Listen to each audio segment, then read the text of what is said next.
मुंब्रा के बीचों बीच बन रहा है सबसे लग्जरियस और premium project DZ city. Complete modern amenities और कंप्लीट कनेक्टिविटी देता है आपको डीजेड सिटी। डीजेड सिटी की टीम प्रॉमिस करती है आपको क्वालिटी और on time delivery. DZ city के बारे में ज्यादा जानकारी के लिए दिए गए कॉन्टैक्ट नंबरों पर कॉल करें। मुस्लिम देशों में मोदी विरोध के तरीके पर भड़के मंत्री जितेंद्र आव्हाड। पहले साधा था संतुलन, अब किया मोदी का समर्थन।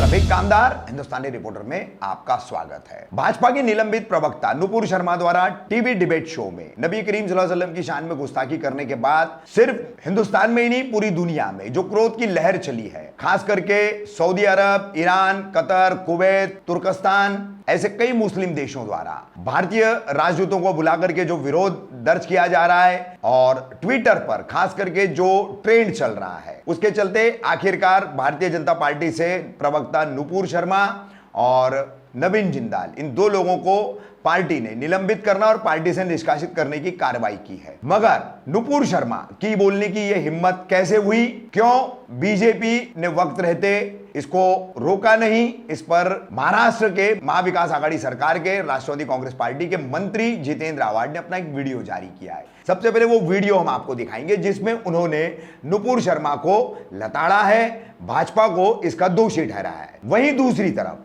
जब मुस्लिम देशों में नबी करीम सल्लल्लाहु अलैहि वसल्लम की शान की गुस्ताखी का मामला पूरे उफान पर आया और भारतीय प्रोडक्ट्स को, इंडियन प्रोडक्ट्स को बायकॉट करने की कतर कुवैत में मुहिम शुरू हुई, उसी के तहत कतर कुवैत के मुसलमानों ने अपना एक अलग से विरोध भी जताना शुरू किया, जिसका तरीका उन्होंने जो अपनाया उसको लेकर के अपने ट्विटर अकाउंट पर मंत्री जितेंद्र आव्हाड ने खुलकर नाराजगी जताई है और यहां पर प्रधानमंत्री नरेंद्र मोदी का उन्होंने समर्थन किया है। कचरा कुंडी के ऊपर, यानी डस्टबिन जो बड़े बड़े कचरा कुंडियां होती है, उस पर कतर कुवैत में प्रधानमंत्री मोदी के फोटो लगाए गए हैं और अरबी उर्दू में सब लिखा गया है। हालांकि यह समर्थनीय नहीं है कि इस तरीके से एक देश के प्रधानमंत्री की आप तस्वीर को जो है लगा करके उसके मान सम्मान को ठेस पहुंचाओ, मगर मान सम्मान होता क्या है और उसको ठेस पहुंचती कैसे है, ये आमतौर पर कैसे समझा जा सकता है? एक्शन और रिएक्शन, ये जो दो प्रक्रियाएं हैं, तो ये एक उसी का भाग माना जा सकता है कि एक्शन हुआ तो उसका रिएक्शन कहीं और पर इस तरीके से हुआ। बहरहाल दोनों मुद्दों पर किस तरीके से संतुलन साधा है मंत्री जितेंद्र आव्हाड ने, देखिए। देश में किसी भी तरीके का वक्तव्य करना जिससे के कारण धार्मिक भावनाओं को ठेस पहुंचे, ये नहीं करना चाहिए। आप सल्लल्लाहु अलैहि वसल्लम के बारे में, पैगंबर साहब के बारे में जो बोला गया, वो क्यों बोला गया?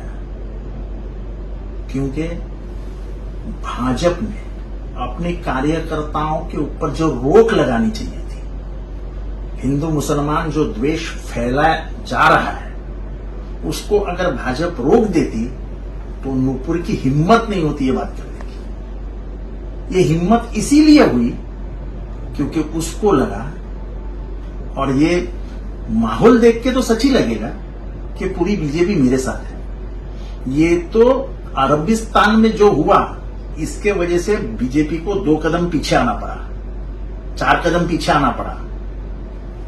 नुपुर को पार्टी से बाहर निकलना पड़ा। यह अरबिस्तान में हुआ इसलिए किया, नहीं तो नहीं होता। कितने दिन मारोगे आप किसी को? आज आप सल्लल्लाहु अलैहि वसल्लम के बारे में बोल दिए, पैगंबर साहब के बारे में बोल देंगे, कल बुद्ध के बारे में बोल देंगे, परसों बाइबल में जीसस क्राइस्ट के बारे में बोल दोगे। क्या दुनिया में सभी से दुश्मनी लेना अपने को जिंदा रखेगा? ये आज जो अरबिस्तान में हुआ उसकी वजह बीजेपी है, उसकी वजह उनकी करतूतें हैं। वक्त पे रोक लगा देते तो इतनी बेइज्जती दुनिया भर नहीं होती। ये समझना चाहिए था कि अगर राम के बारे में बात करेंगे तो हर हिंदू को दुख लगेगा, हर इस संविधान को मानने वाले को दुख लगेगा। तो इस देश में आपको किसने बोला था पैगंबर साहब के बारे में बोलने के लिए? क्या हुआ देखा ना आपने। हमारे जैसे लोग मोदी जी के हर वक्तव्य से, मोदी जी की भूमिका से हम विरोध करते हैं। हमको जो चीज पसंद नहीं आती उसका खुलेआम विरोध करते हैं। लेकिन देश में जो बेइज्जती हुई है, पूरे दुनिया में देश की जो बेइज्जती हुई है वो बीजेपी के कारण हुई है, जो हमें बर्दाश्त नहीं हो रही है। आपके एक करतूत के कारण, आपके एक स्पोक्स पर्सन के कारण 1.25